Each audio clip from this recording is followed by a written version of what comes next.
We have just a short preliminary matter, so you might as well be sitting here when we do that. All right. I want to this is being live streamed, and I want to welcome everybody who may be watching it.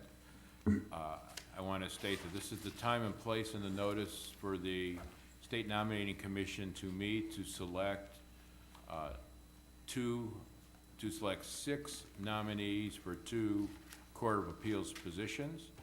The commission will have interviews today and tomorrow morning, and then tomorrow afternoon we will begin deliberating and send 6 names to the governor, and after we send the 6 names, the governor shall have 30 days to appoint the 2 nominees. So with that, why don't we start, and why don't you give us a brief opening statement if you wish. Well, good morning again, everyone. It's good to be back in Des Moines, thankfully a little warmer than the last time I was here 2 months ago.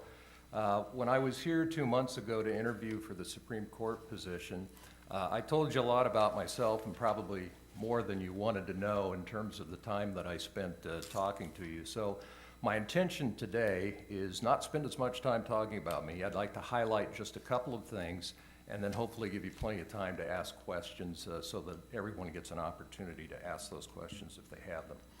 First of all, I want you to know that I do understand the difference between the Iowa Supreme Court and the Iowa Court of Appeals, and I fully understand the difference in the functions of those 2 courts. And I understand the Iowa Court of Appeals is a high-volume appellate court. They do a lot of opinions throughout the year. And as a result, I know they work very hard to make sure that they give good opinions on everything that they hear. That does not scare me. It does not concern me. I'm a hard worker. As I told you in my interview 2 months ago, I talked a lot about my work ethic. My application, I think, addresses that I've always been a hard worker. So the fact that the Iowa Court of Appeals deals with a lot of cases and issues a lot of opinions is not a concern for me. I am a hard worker, and I will be able to handle that kind of workload as a judge on the Iowa Court of Appeals. So I want to make sure that you understand that is not a concern for me, and that I will be able to handle the kind of workload that the Iowa Court of Appeals deals with on a regular basis.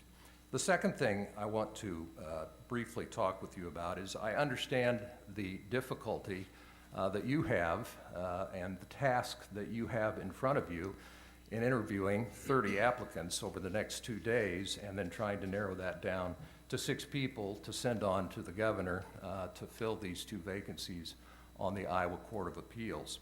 I understand that in doing that, it's difficult because you have a lot of very competent candidates, and you want to be as objective as you possibly can be in trying to determine who those 6 candidates are going to be to the governor's office, and that's a very difficult thing to do. I guess what I want to point out to you is when I interviewed a couple of months ago, I brought up the fact that, and what I thought was a very positive point, was I received a 100% retention rating from the Iowa State Bar Association in their retention survey for the 2018 election cycle. I didn't say much more than that, other than the fact I was proud of that 100% retention rating. But the other thing that I've done as a part of my application to the Court of Appeals, and if you look at paragraph 36 in part 1 of the application, I think it's page 17 of the part 1 of the application, I have fleshed out for you the scores and the specific criteria that the Bar Association uses in that survey. And I've given you all of the scores that I received on those different criteria that are a part of that survey for you to review. I didn't know if you'd had an opportunity to actually dig that deep into that retention survey or not, but I wanted to present that to you so that you'd have an opportunity to look at those numbers. I think what you'll find, and especially if you compared the results for me with other judges in the 2018 survey, I think I'm the only district court judge that received the 100% retention rating. I also think I have the highest scores, or among the highest scores, that any judge received as a part of that 2018 retention survey. And I think that that's an important thing for you to consider, because I know the difficulty that you face when you're trying to narrow the candidates down to 6. And it's difficult to be objective because you're comparing essentially apples to oranges a lot of times. And I guess what I want to propose to you is that retention survey is probably the closest thing to an objective report card on my abilities that you're going to be able to consider as a part of the candidates that are here applying for these positions. If you look at those scores, if you wanted to try and truly put that into a grading scale like teachers do, the report card would give me straight A's in terms of all of those different criteria that are part of that survey. So I wanted to bring that to your attention because I think that may give you one of the most objective standards or measures of my abilities and what the attorneys who practice in front of me think of my abilities.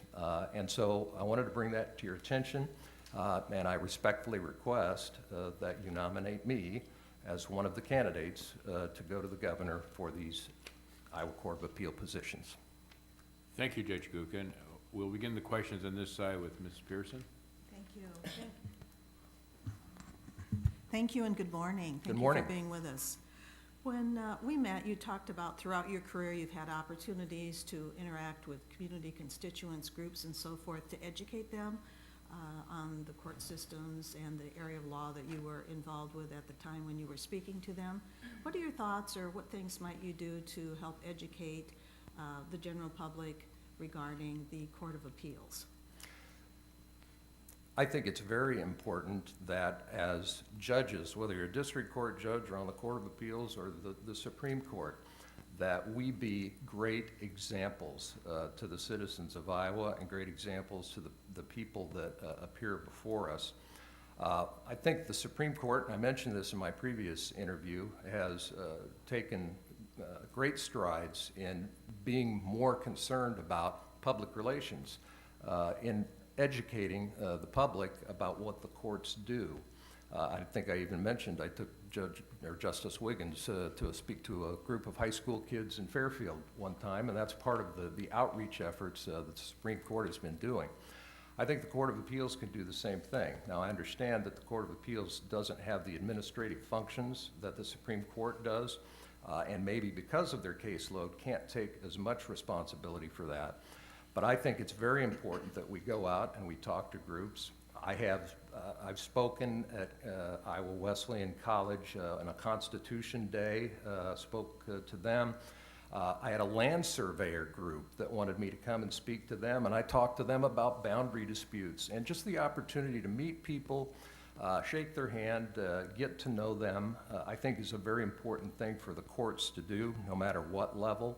And so I certainly support those efforts, and I would support the Iowa Court of Appeals being more proactive in doing that. Thank you. Ms. Boda? Yes, thank you, Judge. Can you tell me, you had 28 years of private practice in rural Iowa. What do you think your rural practice would enhance your ability to be a Court of Appeals judge? What aspect of it? Well, I think that, I dealt with clients every day with a wide variety of problems and had to advise them on the law in those wide variety of problems that they brought to me. And as a result, I can tell you already, as a district court judge, having that broad experience and dealing with people from all walks of life, having problems in all different areas of the law, really helped me in becoming a district court judge and feeling very comfortable in the transition from the private practice to becoming a district court judge.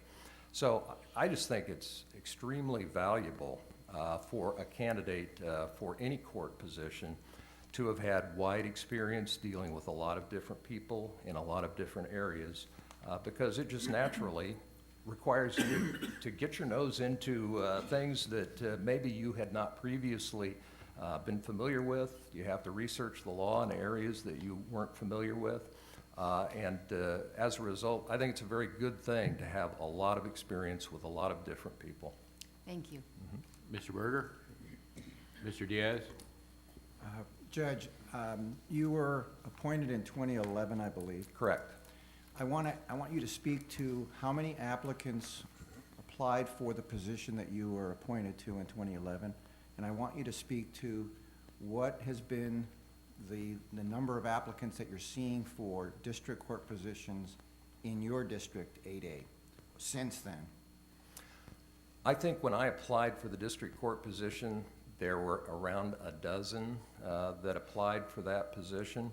I can tell you that our experience since then is that we've had a lot fewer applicants for district court positions. I think there was one position when maybe we only had 4 or 5 applicants for the district court position.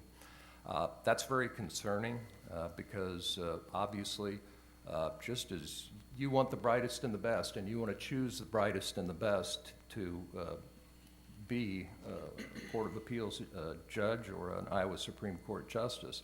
And so when your applicant pool is very small, you don't have that problem. But when it's very small, it's difficult to know whether you're getting the brightest and the best. And I'm not saying anything against the people that have applied for those positions, but I think it's always good to have higher numbers rather than lower numbers, and we have been experiencing lower numbers. Thank you. Ms. Law? Yes, you had a very successful private practice for 28 years and a general practice, but what were the primary areas of law that you practiced? We were a 5 attorney law firm, and so that certainly doesn't give you the opportunity to specialize a whole lot. But I was kind of the trial guy in our office. If my partner that was right next to me, he was the tax real estate guy, even though we all examined abstracts and did title opinions and represented people at closings, things like that. But when he'd have something that would require some type of court appearance, if it got too deep, he would refer his clients to me so that I could follow through if some type of litigation needed to be pursued. So I guess I would tell you that, again, probably litigation and appellate work within our office, I did most of that. Otherwise, we were a general practice firm. I did a lot of real estate work. I did a lot of estate planning work. I tried to avoid as much tax work as I could. One of my partners did drag me to tax school for about 4 years, and I did taxes back when, you used pencil and eraser to fill in the doggone schedules. But I would say that primarily litigation work and family law work, because a lot of family law ends up in litigation, real estate and general transactional kind of work. I also represented a lot of creditors, banks, and as a result did a lot of banking and collection type of work. Thank you. Mr. Bevel? No questions. Mr. Sukup? Good morning. Good morning. What courthouses do you generally travel to in your district or cover?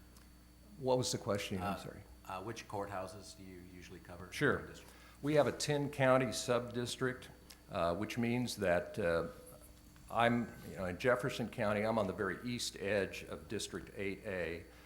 So I end up in Wapello County, which is Ottumwa.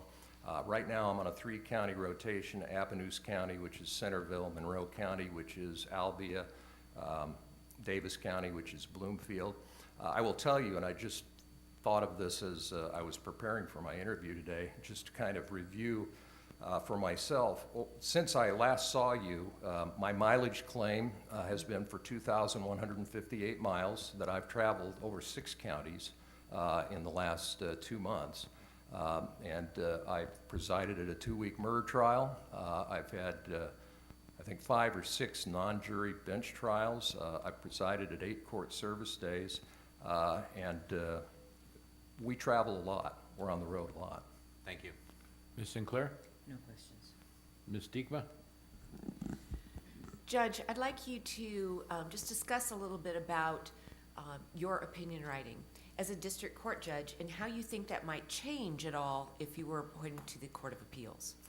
Well, I think the most obvious thing is I don't get to do it all my own. As a district court judge, when you hear a bench trial, you're the finder of fact, and you're also the legal expert.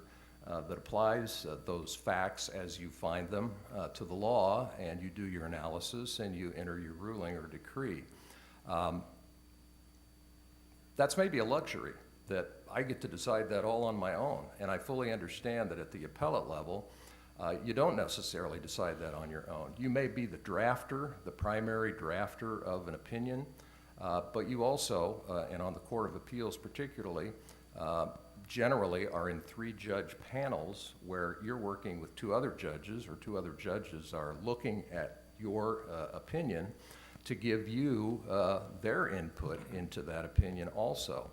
And so I think probably the biggest thing is the fact that I don't just get to write my own ruling and hit file and it's done. I have to work with others to reach an opinion that ends up being filed and distributed. I actually look forward to that. I look forward to it because I enjoy the give and the take of talking with other lawyers and other judges about the law. And I also think that I'm capable of doing that because of my temperament. And if you look again at the scores on the judicial survey about my judicial temperament, they're very high. And I think the people that have provided letters of reference, whether it was for my previous application for the Supreme Court or for this position, recognize that I have very good judicial temperance, meaning that I get along well with others. I play well with others. I enjoy talking with others and debating with others, but always in a spirit of collegiality and with the goal of doing the absolute best that we can do. So I think that's probably the main thing that I can point out is that I don't get the luxury of just being the only person doing a ruling. I'm going to work with others to come to the best ruling that we can do. Thank you. Mr. Goodman? Thank you, Your Honor. Judge, thank you for applying, and I Thank think you. you're the first applicant that has received a resolution and commendation from their local bar. That's very impressive. Thank you. I enjoyed reading that. My question to you is one to seek to be informed from you, and I'm going to ask other candidates this question. This job, to me, seems to be uniquely demanding in terms of intellect, work ethic, and decisiveness. That is, you've got to move these cases along, make a decision, hopefully not look back or second guess what you've done. You've got to have the intellect to look through the materials and decide what needs to be decided correctly. And most importantly, you've got to have the work ethic to plow through the abundance of material.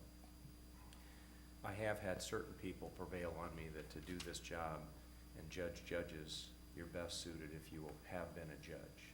How could you possibly evaluate a judge's work at the district court level if you haven't served in that capacity? But when I look at the list and 2/3 of the people on the list are not judges, I struggle with how do we say no to 2/3 of the people on that list?